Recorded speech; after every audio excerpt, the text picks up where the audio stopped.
अपने पसंदीदा शो के फुल एपिसोड देखने के लिए अभी डाउनलोड करें दंगल प्ले ऐप। गौरी की भलाई के लिए आपको दूसरी शादी कर लेनी चाहिए।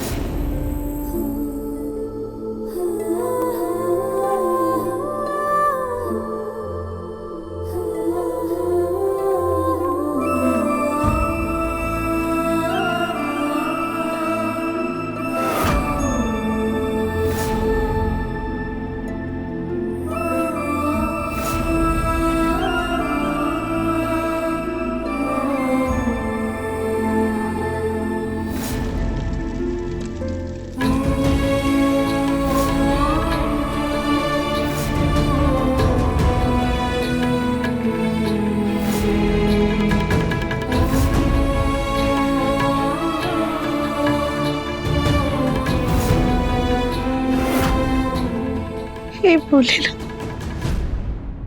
ये कैसी दुविधा में आपने हमें फंसा दिया। अब अपने दिव्यम जी की शादी अपनी ही आंखों के सामने किसी और से कैसे होने दें। हम तो चाह कर भी किसी को नहीं बता सकते कि हम पागल नहीं बल्कि बिल्कुल ठीक है। अगर हमने किसी से कुछ भी कहा तो जिसने ये साजिश रची है वो सतर्क हो जाएगा और हम कभी भी उस तक पहुंच नहीं पाएंगे।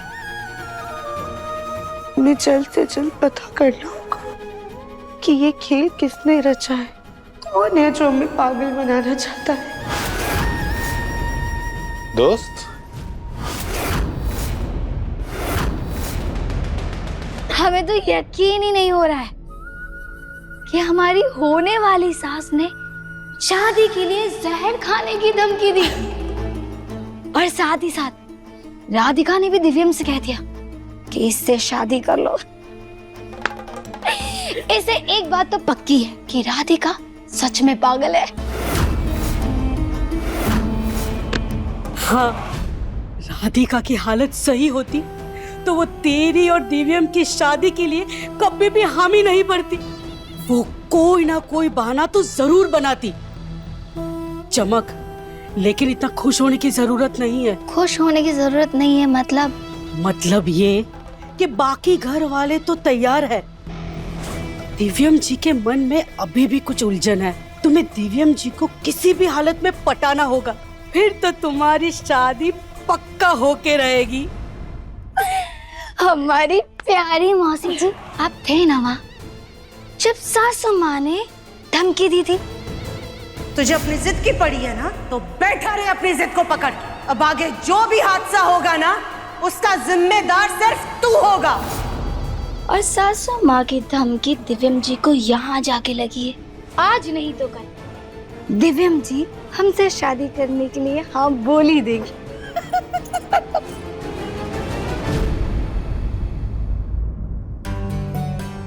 हैं?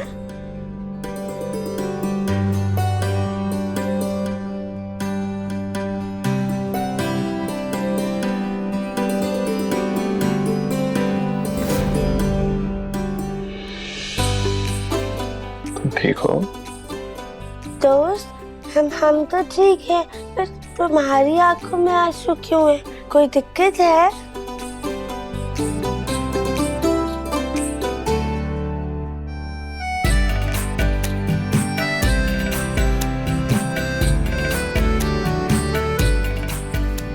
अरे दोस्त, तुम तो इतने स्ट्रॉन्ग हो ना, इसे रोते नहीं है। तुम्हें जादू आता है? नहीं, कोई जादू वादू नहीं होता है। अरे जादू होता है दोस्त, इधर आओ।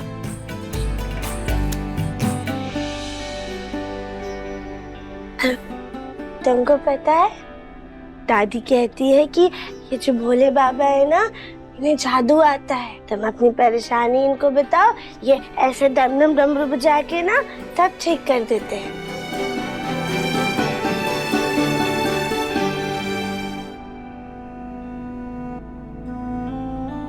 कमाल है राधिका, ऐसी हालत में भी तुम्हें भोलेनाथ पे पूरा विश्वास है। पर हमेशा रहेगा।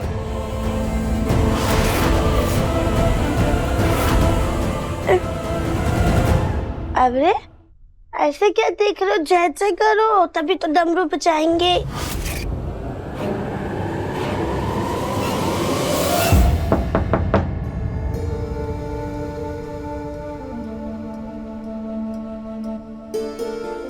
पापा,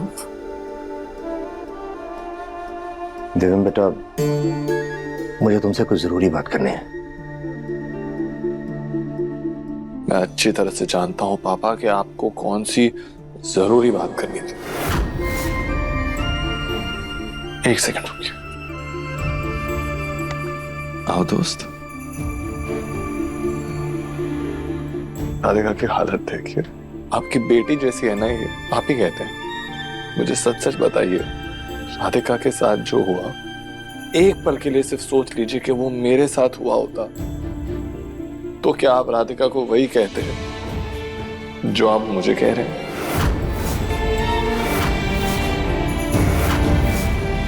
अपनी बेटी को वही कहते हैं आप पापा जो आप अपने बेटे को कह रहे हैं?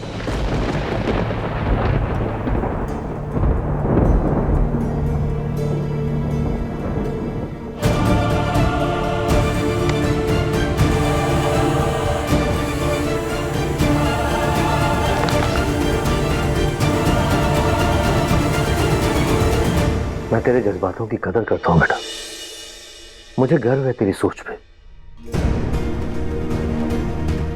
लेकिन तेरे इस सवाल का जवाब मेरे पास तो नहीं है। हाँ, शायद तेरे सवाल का जवाब हमारे पास नहीं, राधिका के माँ बाप के पास जरूर होता। अगर यही राधिका के साथ ना होकर तेरे साथ हुआ होता, वो भी शायद यही राय देते राधिका को, क्योंकि माँ बाप के लिए बच्चों की खुशी और उनके बेहतर जीवन से बढ़कर कुछ भी नहीं होता बेटा। जैसे तू सोच रहा अभी गौरी के लिए, उसकी खुशी तेरे लिए सबसे बढ़कर सुजाता ने भी वही किया बेटा। वो सिर्फ तेरे बारे में सोच रही। मैं इतना जरूर जानता हूं बेटा कि अगर ये तेरे साथ हुआ होता ना, तो राधिका भी तेरा ऐसे ही ख्याल रखती। शायद इससे भी अच्छा ख्याल रखती तेरा वो, लेकिन अगर उसके कंधों पे एक बच्चे की जिम्मेदारी होती, तो हम भी उसके मायके वालों के साथ उसे जिंदगी में आगे बढ़ने के लिए कहते बेटा।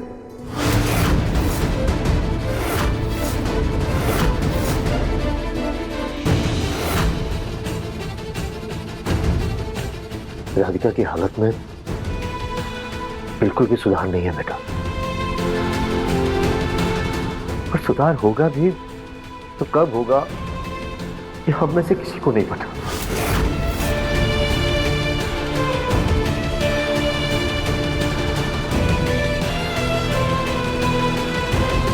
बेटा, सुजाता का तरीका जरूर गलत, लेकिन उसकी बात बिल्कुल सही थी बेटा, खुद के लिए ना सही, लेकिन एक बार ठंडे दिमाग से गौरी के बारे में जरूर सोचना।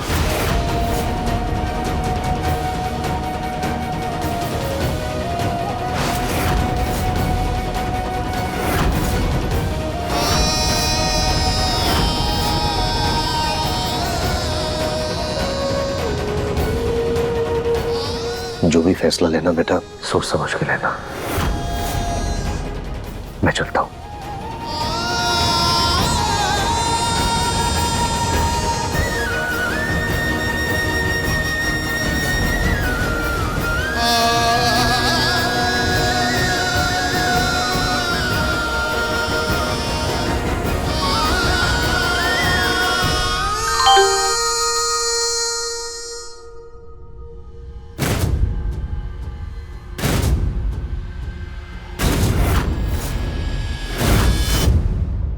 अनाथ आश्रम वालों का मैसेज।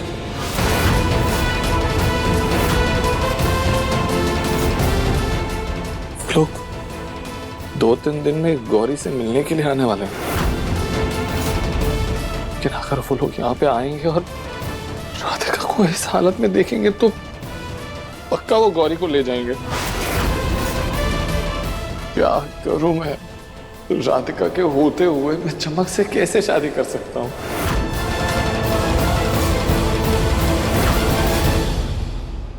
देखिए मन अति सुंदर के लेटेस्ट एपिसोड्स कभी भी कहीं भी। अभी सब्सक्राइब करें दंगल प्ले ऐप।